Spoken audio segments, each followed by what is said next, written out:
You may encounter many defeats, but you must not be defeated. In fact, it may be necessary to encounter the defeats so you can know who you are, what you can rise from, how you can still come out of it. Hey guys, so welcome back to my channel. Sorry it's been a little while. I think I uploaded my last video in January of this year. It's now April and I'm just filming this.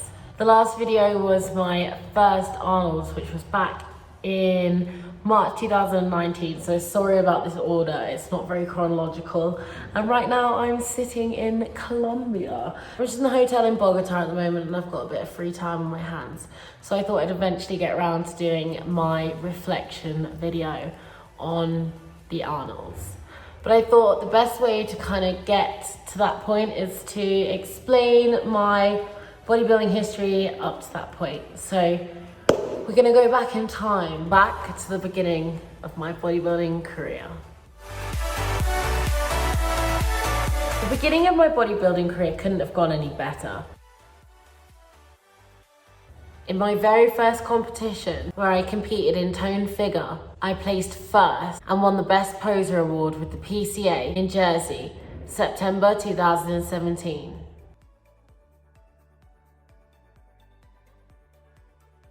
So my first bodybuilding show was absolutely incredible. I loved it. It was in my hometown in Jersey, and I was really lucky to walk away with first place. It's pretty obvious that I was always destined to compete in the fitness category, but it was a really good first show, and I still to this day love the toned figure category. It's definitely my favorite for posing. It just really shows off your physique, and I will always hit toned figure poses during my prep because they just show off your physique so nicely and it's so much fun.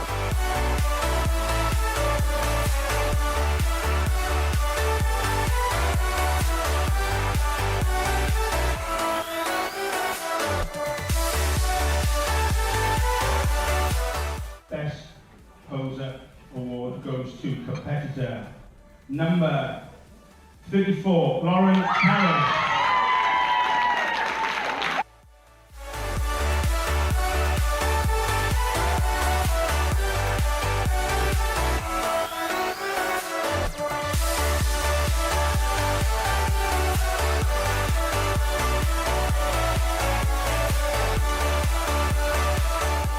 PCA Jersey Toned Figure Champion 2017, Carre.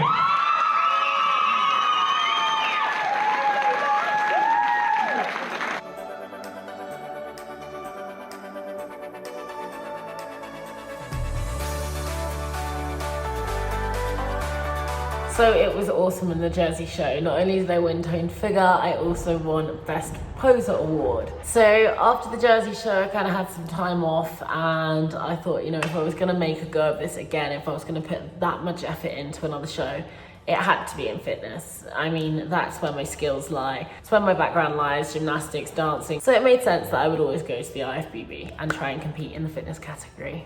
My second show was the Two Bros Amateur Olympia in Coventry in October 2018. Here, I competed in the fitness category for the first time.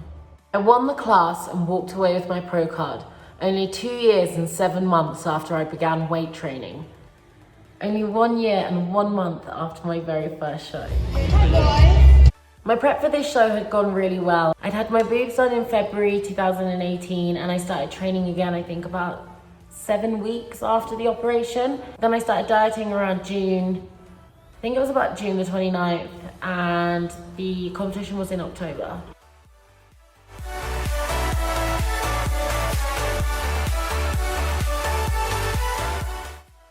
I was really happy with how I did in that show and my routine was epic. I love doing my routine. I made that Harley Quinn routine, the music and everything, all just on iMovie, on my laptop. The costume was just cheap. It was so exciting for me because I was finally getting to compete in the category that I wanted to excel in. Not only that, it was just, I was away, it was in England, I was around such amazing athletes and it was like real. It was like, wow, this bodybuilding like could take me all around the world. Like, And I started to think, you know, this might be it, Lauren, you could do this, you could do this. And then I saw some of the girls and I was like, ooh. But yeah, walked away with my pro card, so.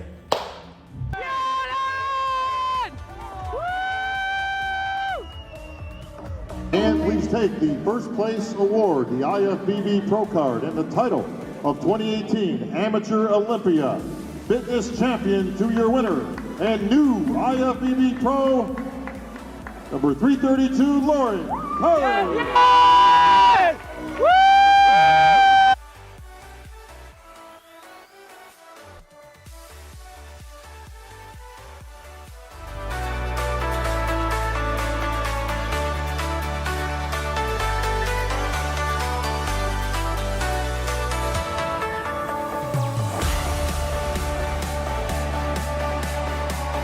The next show I competed in was my pro debut, the Muscle Fest Pro Romania, and this was in November 2018. I placed 4th in my pro debut, and the show was of like really high standard. There were numerous Olympians on that stage, and I somehow managed to take 4th place. I came 3rd in the routine round, which was just incredible, and obviously bumped my score up to 4th overall because I think I came about 6th or 7th in the physique round. I'll try and find the scorecards. But I was just so happy that everything that had gone on, if you go back and watch my Romania vlogs, I'd really gone through some hype leading up to that show, and coming 4th in my pro debut was just phenomenal. Like, I couldn't have wished for better. Needless to say, when I took that 4th place and stood on that stage amongst Kate, Darian, Mina, so many phenomenal athletes, I just couldn't believe I was up there and I'd placed with them.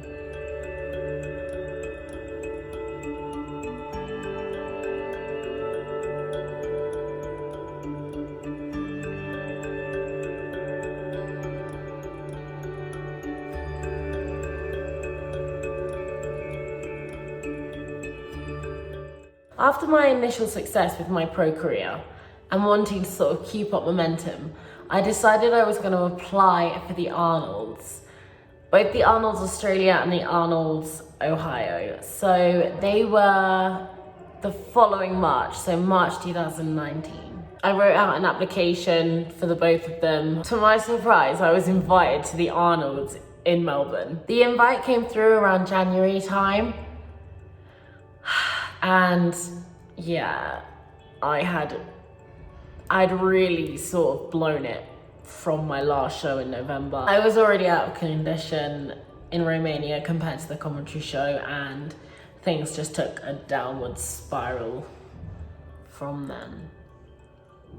And that's when the bubble burst.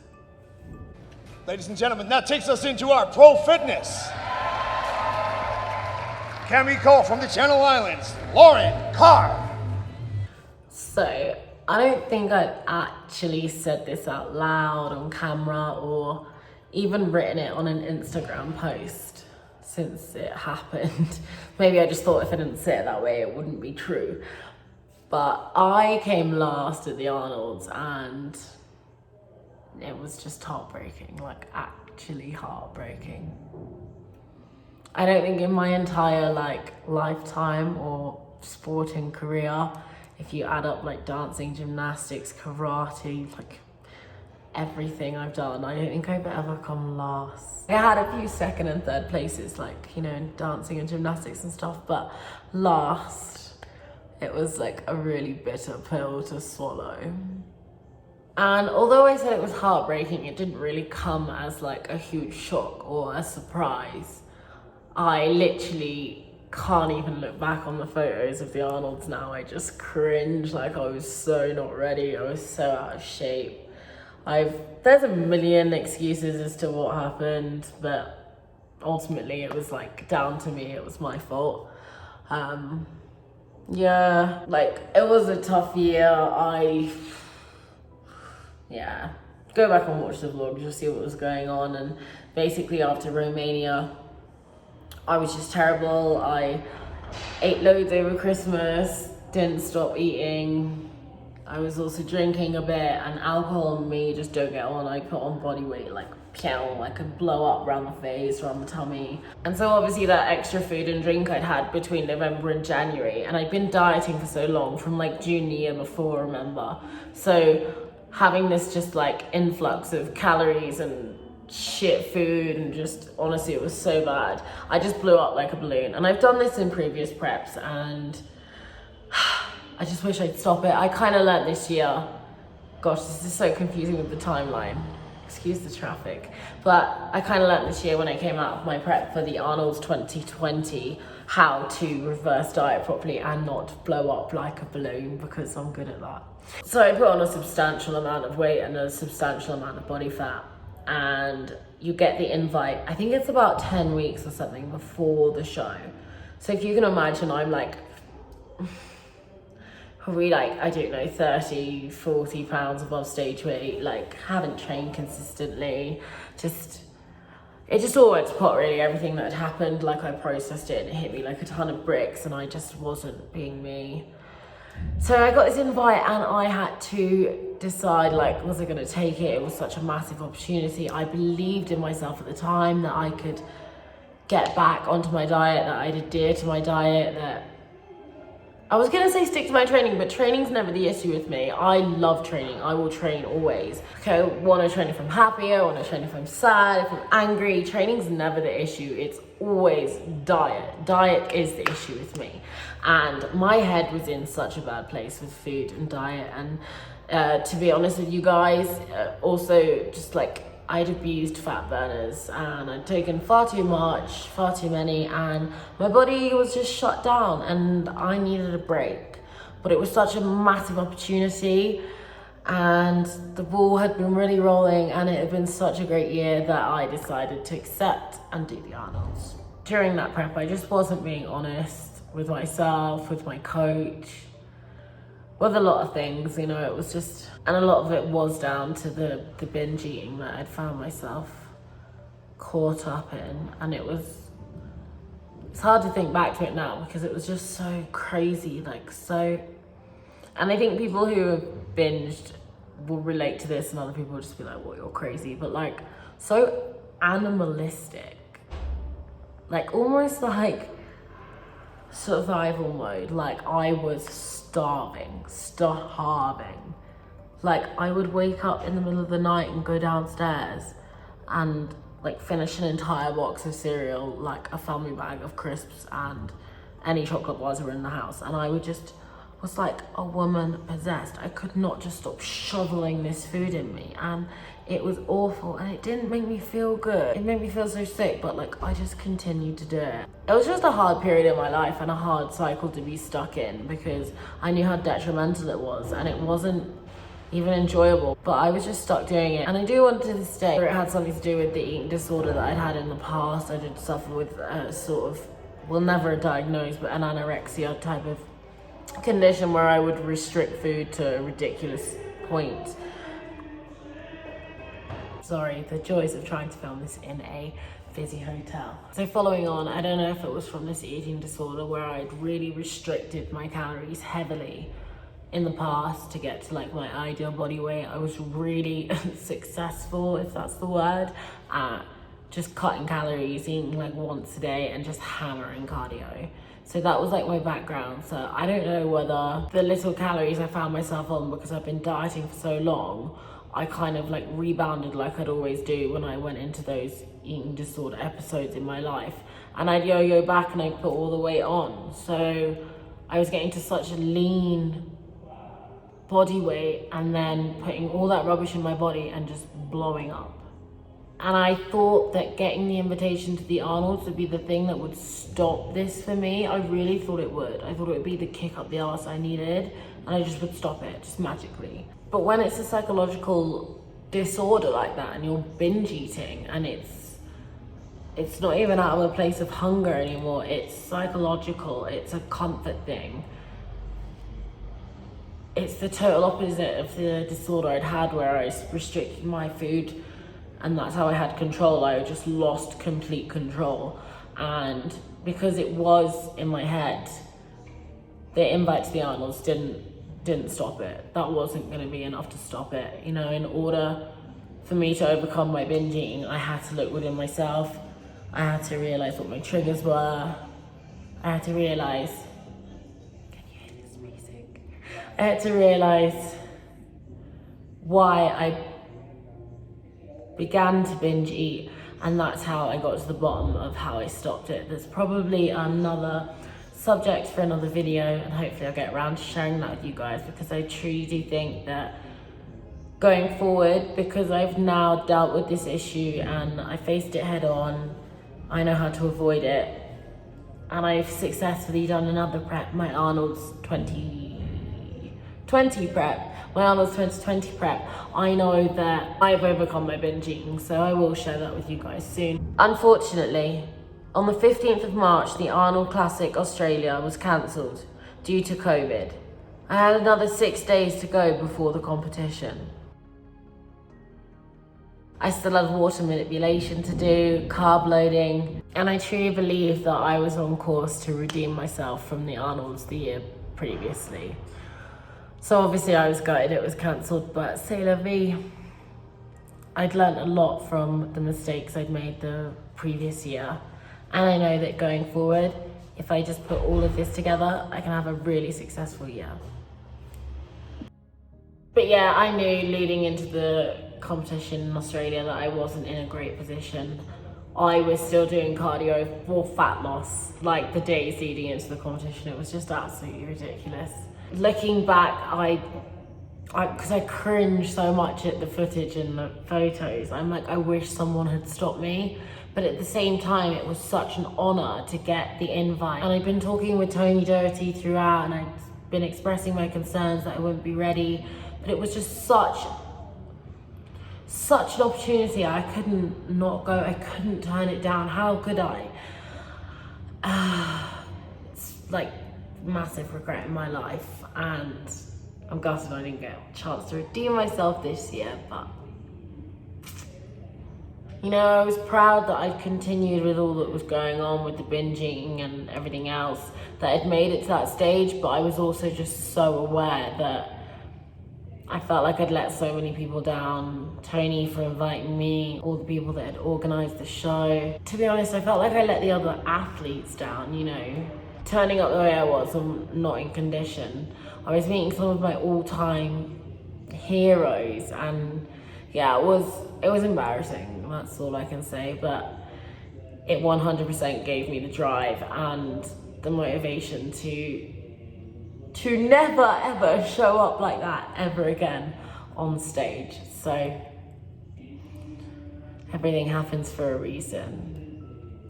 But yeah, I do take that like mortification I felt when I saw her come last, and I think that gave me the motivation to stop the binge eating, but gave me the motivation to find out why I was doing it. And you know, you have to look at some of the greats. Ronnie Coleman, for example, he didn't place for ages in the Olympia. Oksana didn't win her first few shows. And I mentioned this to somebody when I said I was filming this video, and he was like, I hope you are not comparing yourself to Ronnie Coleman.